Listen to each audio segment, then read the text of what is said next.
Hoje nós vamos ter a oportunidade de ouvir o nosso companheiro, Dr. José Chameletti, que é médico urologista, estudioso da doutrina espírita. Obrigado a todos pela presença. Boa noite a todos. Que as nossas vibrações possam alcançar a espiritualidade, possa alcançar todos a nossa boa vontade, a nossa boa intenção de estarmos presentes para o estudo da nossa maravilhosa doutrina espírita. A fé e o perdão são dois dos temas mais comuns que existe dentro das mensagens, palestras, vídeos e todos os estudos da doutrina espírita. Mesmo talvez porque nós, como espíritos ainda muito imperfeitos, nós não conseguimos almejar a fé, realmente a fé verdadeira, não conseguimos atingir o perdão incondicional que Jesus prega. Então talvez seja esse o motivo de nosso constante estudo, para que isso possa realmente entrar no nosso coração, na nossa mente, e possamos entendendo a fé e o perdão, nos melhorarmos e atingir um grau evolutivo cada vez melhor. A fé, será que nos primórdios, nos mundos primitivos, o homem tinha fé? Sim, ele tinha uma fé inata, uma fé própria, uma fé instintiva, de entender que os fenômenos, por exemplo, os fenômenos da natureza, que eram forças superiores. E ele entendia realmente, como vendo o sol, a lua, as estrelas, que existia alguma coisa além daquilo que ele poderia fazer, que ele poderia produzir, e vendo, observando a natureza e todos os seres vivos que existiam na época, podia entender que existia algo a mais do que a sua única presença na Terra. Aí, passando evolutivamente desse período todo, nós chegamos a Allan Kardec, no século XIX, que nos veio, através da doutrina espírita, esclarecer que a fé, ela deve ser raciocinada e deve ser inabalável. Uma coisa não existe sem a outra. Só existe a fé inabalável porque ela é raciocinada, porque ela tem um motivo, porque ela tem um meio, porque ela tem um modo, porque existe alguma coisa que mostra que deve haver a fé, que devemos ter fé em alguma coisa. Então Kardec vem, através da doutrina espírita, nos mostrar essa maravilha que é a fé dentro da doutrina espírita. E a fé é isso, é a adesão incondicional. É quando nós aderimos a alguma coisa incondicionalmente, a uma ideia, a uma sugestão, a uma teoria, a uma hipótese, a uma tese, incondicionalmente, sem procurarmos entender se existe um meio de repeti-la, se existe um meio de verificar, se existe um meio de comprovar essa tese, essa teoria, ou porque nós a aprendemos, ou porque a fonte que nos forneceu é uma fonte muito confiável. Então a fé realmente é uma coisa, é um sentimento que nós não podemos provar, não podemos comprovar, não podemos verificar. Não existe um critério de verificação. É apenas confiança que depositamos nessa ideia, nessa teoria. Em Hebreus, diz que a fé é acreditar coisa que nós esperamos. É convicção, é certeza naquilo que nós não vemos, não tocamos, não sentimos, não palpamos, não é tangível, mas existe esse sentimento de que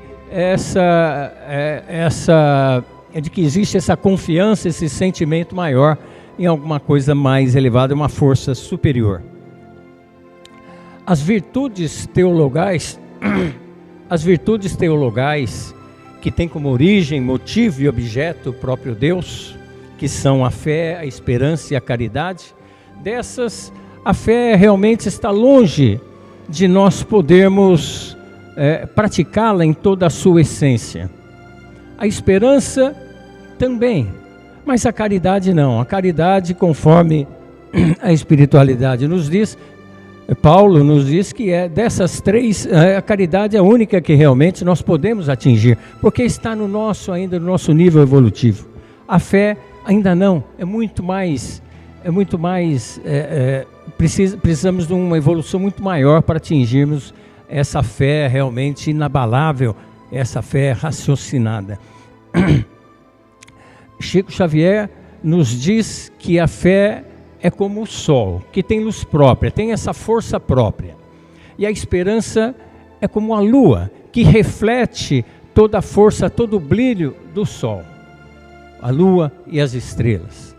Então, dessa maneira podemos entender que a fé realmente é uma força muito grande.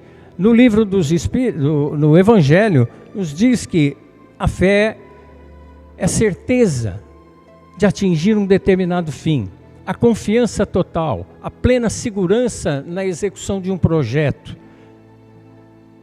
no advir de alguma coisa.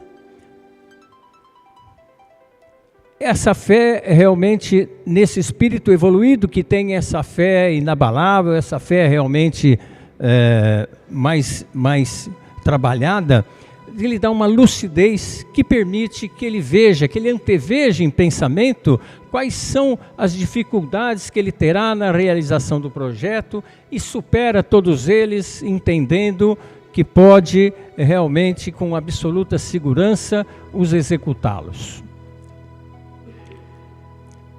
Ainda nesse capítulo 19, o poder da fé se demonstra na ação magnética.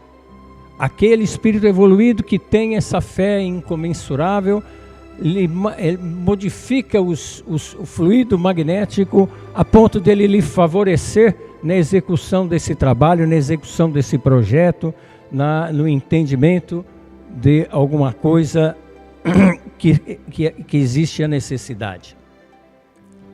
O apóstolo discípulo Tiago diz que foi talvez o administrador maior da Casa do Caminho, que é o início do cristianismo primitivo, né? Aquele que realmente administrava, era o administrador executivo, que mantinha todas as necessidades físicas e materiais da Casa do Caminho, dizia que a fé realmente a fé existe, mas a fé sem obras não é nada. Nós tendo a fé, realmente tendo a confiança, a segurança, a plena confiança na execução de um trabalho, de um projeto, nós temos que executá-lo. Nós temos que mostrar realmente o tamanho da nossa fé através das obras. E é isso que ele fazia realmente no cristianismo primitivo. A fé sem obras é uma fé morta, é apenas uma fé teórica, não é uma fé prática. Não existe a praticidade da fé, não existe a resolução da fé. Mas o que eu quero dizer realmente nessa nossa conversa é sobre os patriarcas, a fé que moveu os patriarcas. Noé viveu há 4.000 anos antes de Cristo. Noé era um patriarca, era um homem de muita fé. Ele tinha uma fé tamanha que Deus, certa vez, descontente com o mundo que ele havia criado, percebeu que o mundo que ele fez não dava certo. Não era aquilo que ele quis. Ele pensou, eu errei. Naquela época Deus não tinha muita experiência, construiu um mundo que não deu certo. Ele ainda era muito imperfeito, não tinha ainda realmente toda a onipotência, a onipresença, a onisciência de tudo que deveria ter. Então ele chamou Noé, que era um homem de fé, o patriarca de confiança, e disse: Noé, ajunte todos, um casal de cada ser vivo que existe no mundo, coloque dentro de uma arca imensa, faça essa arca. E Noé fez essa arca, e todos imaginavam que ele estava totalmente louco. E ele, por sua fé, persistiu. Fez a arca, colocou um casal de cada ser vivo dentro dessa arca. E Deus lhe disse: fique na arca junto com sua família, junto com todos esses seres vivos que você conseguiu capturar, conseguiu trazer para dentro da arca, porque eu vou provocar um dilúvio de 40 dias que vai destruir tudo que existe. E você, sua família e esses seres vivos vão continuar a obra que eu iniciei e interrompi. Noé realmente era o plano B de Deus. Deus, nessa época, não tinha muita certeza do que queria, então já tinha colocado Noé ali como um plano B, uma alternativa. E Noé, por sua fé, apesar de tudo contrário, realmente fez a arca e pôs o projeto de Deus em execução. Mais tarde, Noé viveu 950 anos. Mais tarde, em torno do ano 3000, 2500 a.C., vem Abrão. Abrão também era um homem de muita fé. Queria muito ter um filho, e teve um filho tardiamente, de décadas e décadas, talvez com 80 anos de idade, mais ou menos. Ele teve um filho e adorava o filho. Adorava esse filho Isaque, que para ele era a obra-prima que ele tinha colocado no mundo. Mas acontece que, apesar dele já ter sido provado várias vezes em sua fé, um certo príncipe Mastema obrigou Deus a provocar mais uma prova para Abrão e ordenou que Deus, naquela época Deus ainda era bem perfeito, ele recebia a ordem de um príncipe qualquer, né? Veja lá como é que nós estamos. E pediu para que Deus colocasse essa prova que levasse a Abrão, que Abrão levasse seu filho em sacrifício, em holocausto. E Abrão realmente assim procedeu. Levou o filho para o alto de um tal Monte Moriá, e quando estava para executar esse filho Isaque, que era a sua predileção, um anjo do Senhor veio e interrompeu o ato, colocou um carneiro no lugar do filho. E ele executou o carneiro. Mais tarde, vem José. José, um judeu, 11º filho de Jacó e Raquel. Ele era, desde cedo, seus pais perceberam que ele era muito especial. Ele era um menino diferenciado. Tem aqui, obrigado. Temos aqui. Ele era um menino muito diferenciado. Logo cedo já perceberam isso. O nome José realmente é de uma energia, de uma vibração, de um fluido especial. Vocês deveriam todos mudarem seu nome para José. Colocar o nome dos seus filhos, de José, seus netos de José. Se puder mudar o nome da mulher para José, mudem. Porque José, assim como eu, vocês vão perceber que somos especiais. José é um nome especial. José Marcos, José Aristides, podemos mudar todos os nomes. José é especial. Mas José é realmente 11º filho, por ser tão especial, tão diferenciado, provocou o ciúme e a inveja de seus irmãos, que o venderam como escravo ao rei Ramsés III, aos egípcios. E José foi realmente vendido. E ele logo despertou a atenção da princesa. A princesa se enamorou de José, apaixonou-se por José, tentou seduzi-lo várias vezes, mas não conseguiu. Porque José, com sua fé, com sua diretiva de entendimento, de desejar, de auspiciar, de ensejar alguma coisa mais elevada, não se deu aos galanteios da tal princesa. Mas ela não se deixou levar por vencida e armou uma situação, uma cilada para José, em que ele foi considerado culpado e ele foi preso e ficou preso. Dentro da prisão, José dividiu a cela com o padeiro-chefe e o copeiro-chefe do rei Ramsés III. E logo, ali na prisão, começou a mostrar os seus dotes mediúnicos, especificamente na interpretação de sonhos. O padeiro e o copeiro passaram sonhos para ele, ele dizia o sonho, dizia o que era e o que iria acontecer. E acontecia realmente.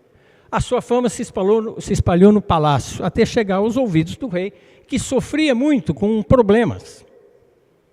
Ele tinha problemas de insônia, problemas de sonhos constantes. Há meses vinha sonhando com... Ele sonhava assim, eram 7 vacas magras. Já ouviram aquela história da época das vacas magras? Foi José que inventou isso, mais um atributo de José. Viu? José é especial, mais uma vez. Ele sonhava com 7 vacas magras que constantemente comiam e devoravam 7 vacas gordas, 7 vacas fortes. E ele constantemente tinha esse sonho. E chamou José e contou o sonho para ele. E José lhe disse que as 7 vacas magras significavam que o Egito passaria por 7 anos de miséria, carestia, fome, de seca, que os campos não produziriam mais nada durante esses 7 anos. E que depois desses 7 anos, realmente, viriam 7 anos de progresso, de boa colheita e de, realmente, total evolução para o Egito. E José aconselhou o rei Ramsés III a construir silos, inúmeros silos para estocar alimento. E o rei fez isso, estocou todos os alimentos, passou essa época de 7 anos realmente com o povo agradecido, com o povo bem nutrido, e conseguiu ultrapassar toda essa situação. Mais tarde José foi coroado rei do Egito, trouxe os irmãos, perdoou os irmãos, trouxe sua família e viveram felizes para sempre. Essa era a cruz que José carregava. Ele corajosamente passou pelas tribulações e entendeu o seu objetivo, a sua missão. Mais tarde, então, vem Moisés, talvez o principal dos patriarcas. Moisés veio numa época em que o atual rei do Egito, já Faraó, então, ele tinha os egípcios tinham muito preconceito já com os judeus, porque José, realmente, com toda essa situação, assustou muito os egípcios, né? Então, esse rei atual, esse faraó atual, quis sacrificar todas as crianças menores de 2 anos de idade. Então Moisés, quando recém-nascido, ele foi escondido durante 3 meses. Durante esses 3 meses ele ficou escondido e seus pais andando de um lado para outro, migrando de região para região, escondendo do rei, para preservar sua vida. Até que, enfim, colocaram ele num barco, um barquinho, em forma de berço, colocaram no rio Nilo, e ele foi boiando pelas águas do Nilo, e foi encontrada pelas auxiliares, pelas secretárias, pelas babás da princesa em questão.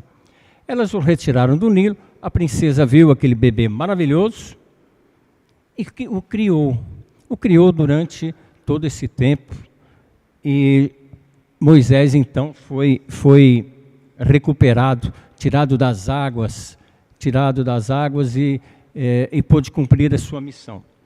E Moisés era um homem, um patriarca muito manso.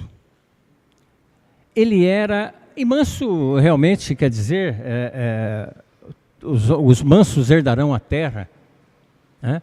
E manso, num entender mais profundo, significa um espírito totalmente evoluído, que age realmente pela sua fé, que se despojou das suas escolhas, talvez até do seu livre-arbítrio, para realmente executar a sua missão, executar seus atos através da mão de Deus.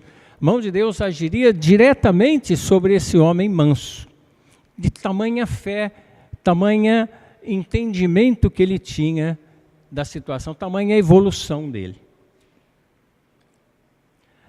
Moisés, ele é adorado no Islã, no judaísmo, no catolicismo, no cristianismo.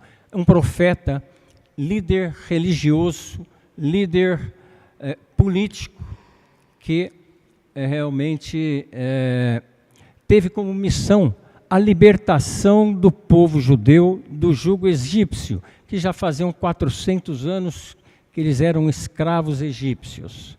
Ele conseguiu tirar todo esse povo do Egito. Por um milagre, ele abriu o Mar Vermelho. Os egípcios passaram, esse mar se fechou. Aliás, os judeus passaram, esse mar se fechou, os egípcios não conseguiram alcançá-lo. Depois do mar, teve a travessia do deserto. Durante 40 anos, migraram em torno de 600 mil pessoas, durante todo esse tempo, no deserto, em direção a Canaã, a terra prometida por Deus a Abrão, que é realmente a terra onde deveria desenvolver a raça judia, onde os hebreus se desenvolveriam. Logicamente, nesse percurso, durante 40 anos no deserto, ele teve muitos problemas, ele necessitou realizar muitos milagres por causa da fome que todos sentiam, exatamente. Precisavam alimentar todo esse povo. E de manhã cedo,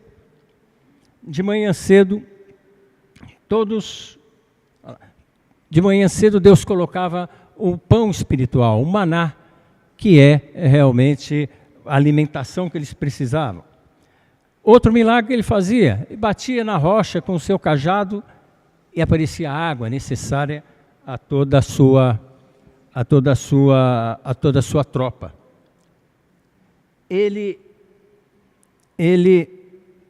teve realmente todos esses problemas e ele recebeu mediunicamente, Monte Sinai, a tábua da salvação, os 10 mandamentos. Logicamente que esses 10 mandamentos são a lei divina, mas ele cunhou outras leis para controlar tanta gente, um povo ainda muito selvagem, muito impulsivo ainda, com muitos instintos aflorados à flor da pele. Ele cunhou leis civis, tirou do Código Hammurabi a lei que nós conhecemos como o dente por dente, olho por olho, mão por mão, pé por pé, lesão por lesão, golpe por golpe, vida por vida. Essa lei mosaica, uma lei civil realmente para controlar esse povo todo que estava realmente em travessia e que logicamente, se hoje, imagine como é que seria hoje, como é que seria, imagina há tanto tempo atrás, como é que era o nível ainda, o nosso nível, porque provavelmente muitos de nós estariam presentes. Tá? Bom, essa é uma interpretação, essa é a interpretação bíblica. Mas eu gostaria de conversar com vocês sobre uma outra interpretação que nós podemos ter de toda essa situação. Logicamente, Noé, esse dilúvio não ocorreu. Existia um dilúvio em torno do ano 2500, mais ou menos. Mas que não teve nada disso, não teve arca, não teve absolutamente nada. A ciência não entende dessa maneira. O que nós temos que entender, que eu gostaria de discutir com vocês, é o seguinte: a Bíblia é o livro do homem. Sendo o livro do homem, ela reflete as nossas missões, as nossas provas, as nossas expiações, todas as nossas situações que passamos durante o nosso aprendizado através das sucessivas reencarnações para atingirmos a angelitude. E a Bíblia mostra tudo isso, todas essas situações dentro dela. E nós temos a obrigação de buscar dentro da Bíblia toda essa exemplificação para que nós possamos nos melhorar. Noé, então, ele recebe um chamado de Deus, faz uma arca e coloca dentro da arca todos esses seres vivos dentro da arca e passa esses 40 dias do dilúvio. Esse dilúvio nós podemos entender como sendo a nossa tomada de consciência. Deus nos dá esse chamamento e nós, tomando a consciência de que devemos seguir o caminho de Deus, os ensinamentos de Jesus Cristo, nós passamos por uma reforma íntima.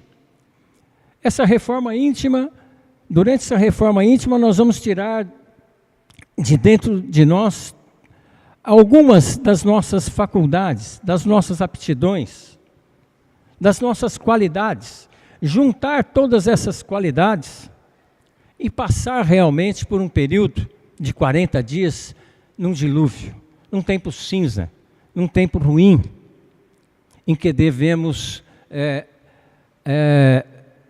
exaurir de nós, expulsar de nós todas as imperfeições, todas as más qualidades que nós temos, só ficarmos com aquele casalzinho de faculdades boas, de qualidades boas que temos, colocando dentro dessa arca, para superar todos esses 40 dias, que podem ser interpretados como 40 encarnações, ou qualquer outro espaço de tempo bem grande.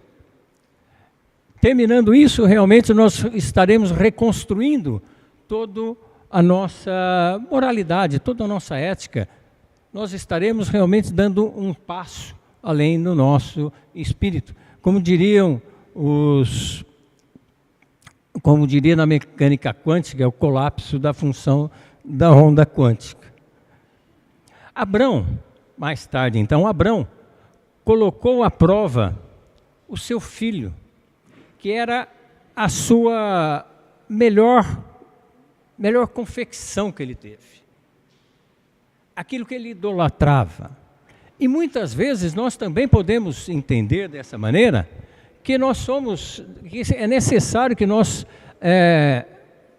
abandonemos tudo que nós achamos que seria o melhor de tudo que nós temos, ou seja, todos aqueles bens materiais, físicos, o nosso apego social, o nosso o entendimento, o nosso orgulho intelectual, para realmente passarmos a adotar uma postura espiritual, uma postura que vem dos ensinamentos de Jesus, para que possamos então nos elevar.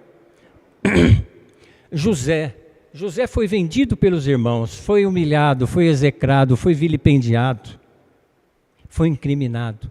Muitas vezes também na nossa vida, nas nossas encarnações, nós podemos passar por uma fase dessa, em que somos rebaixados, em que a sociedade toda nos coloca num nível muito inferior a elas.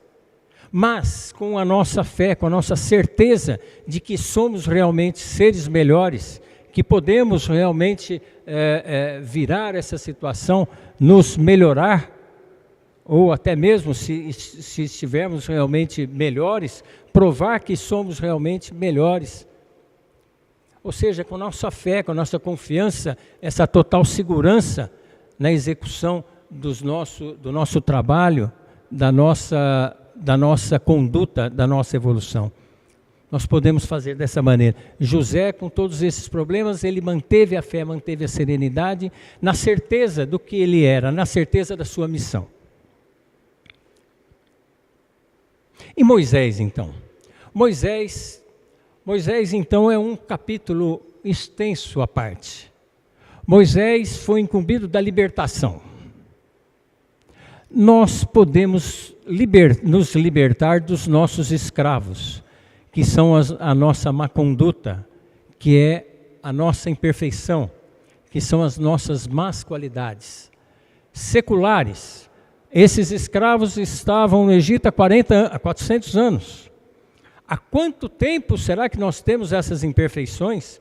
Desde que fomos criados por Deus, simples e ignorantes, que nós estamos acumulando imperfeições. Nós devemos, então, abandonar, nos libertar dessas qualidades ruins, dessas imperfeições, desses maus costumes que todos nós temos invariavelmente. Mas para isso é necessário atravessar um deserto. E esse deserto é a nossa reforma íntima. E é um deserto porque isso se faz individualmente, pessoalmente, que a nossa experiência individual é intransferível. Ninguém nos ensina.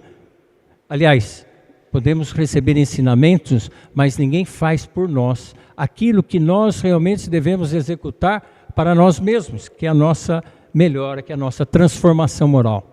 Nós passamos realmente, como Moisés, 40 anos nesse deserto. Nesse deserto, que esses 40 anos poderão significar 40 encarnações, ou 40 anos mesmo. Mas durante esses 40 anos, durante essa travessia no deserto, nós temos por base a tábua da salvação, que é a tomada de consciência, mais uma vez, que é realmente o ensinamento de Jesus, que é realmente nós começarmos a entender as leis morais, as leis filosóficas de Deus, dos ensinamentos de Jesus. Logicamente que nós precisamos de uma assistência. Essa assistência são os milagres que a espiritualidade, nossos guias e mentores espirituais nos dão a cada dia. Como Moisés recebia o maná, a água, e toda a sua fé que afugentava os animais, afugentava os ladrões do deserto. E logicamente, qual o objetivo de tudo isso? O objetivo de tudo isso é chegar a Canaã, onde é o progresso do povo hebreu, que é a nossa angelitude, que é a nossa conduta, que é a nossa condução para a espiritualidade maior, que é realmente o nosso dever principal como espíritos, é o nosso determinismo, é chegarmos à angelitude.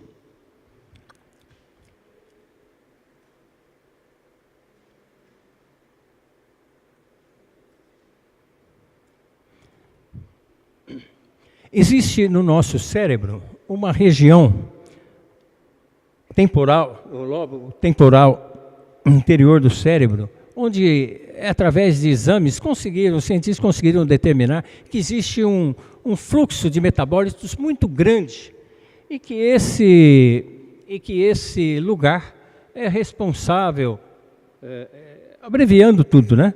É responsável, segundo esses dois cientistas, Dana Zohar e Ian Marshall, responsável por uma coisa que eles identificaram como inteligência espiritual. O quociente intelectual, que mede a nossa capacidade de fazer contas de matemática, de entender português, fazer interpretação disso ou daquilo, entender línguas, entender música, artes e tudo isso, é o quociente intelectual conceituado no início do século XX. Nos anos 70, Daniel Goleman colocou a interpretação, essa teoria do quociente emocional. Quociente emocional é aquela qualidade que nos dá a noção da nossa condição, não só emocional, daquilo realmente, do conhecimento que nós temos de nós, da nossa capacidade vocacional para certos tipos de trabalho, para certo tipo de missão, para certo tipo de execução das coisas de um modo geral. E agora, em torno de 2010, Dana Zohar e Ian Marshall colocam como o quociente espiritual. Eles abordam como sendo a inteligência espiritual, que é realmente aquela inteligência que é movida pela nossa fé, aquela inteligência que nos faz identificar uma paz espiritual maior do que o mundo, do que os atributos físicos e materiais que nos dão o prazer momentâneo e passageiro. As pessoas que têm realmente um desenvolvimento maior da inteligência espiritual vivem em paz, vivem na paz espiritual e são mais ligadas a Deus, à espiritualidade e podem ter uma evolução muito maior. Esse ponto no cérebro, no lóbulo lateral direito, temporal direito e esquerdo, é chamado ponto de Deus. Tá? O ponto de Deus é realmente apenas uma área física que estaria determinando, estaria concentrando essa nossa inteligência espiritual. Nós vivemos nas ondas cerebrais, a beta, em torno de 10 Hz por segundo. Quando estamos realmente no estado de relaxamento, nós passamos para ondas alfa, que menos quantidade de Hertz. Mais abaixo ainda existem as ondas delta e as ondas teta. Mas acima das ondas beta que nós vivemos normalmente, num estado de extrema concentração fisiológica, é onde há as ondas teta. Se as ondas beta são em torno de 10 MHz, as ondas teta vão acima de 40 Hz por segundo, que nos dá realmente essa sensação espiritual de paz que nós conseguimos atingir nos momentos em que nós expressamos a nossa fé, na nossa oração, dessa maneira. Nós temos os planos de percepção no nosso corpo físico, emocional, espiritual. Nós, por completo, nós temos a sensação no plano físico, a emoção, que seria o plano energético, o plano vital nosso, e o pensamento no plano mental. Agora, existe essa outra atribuição, que é a intuição, que é a percepção sutil, a percepção extrasensorial, que está num plano supramental. Daí que se liga realmente a inteligência espiritual, que é movida e é muito ligada à nossa intuição. Segundo João, nós devemos toda a nossa fé, porque nós não estamos só. A fé realmente é entender que Deus existe, que Deus nos criou, que é um Pai e que nos comanda, que nos orienta, que está constantemente junto a todos nós. Nós podemos entender que não é o milagre que transforma o incrédulo. Milagre nenhum vai fazer um incrédulo se transformar, porque ele vai arrumar motivos, vai arrumar explicações. Mas, sim, é a fé realmente que provoca o milagre, o suposto milagre, que é a modificação das coisas a nosso favor, orientado para a nossa espiritualidade em direção ao nosso nível de angelitude. Que Deus nos abençoe. Muito obrigado a todos.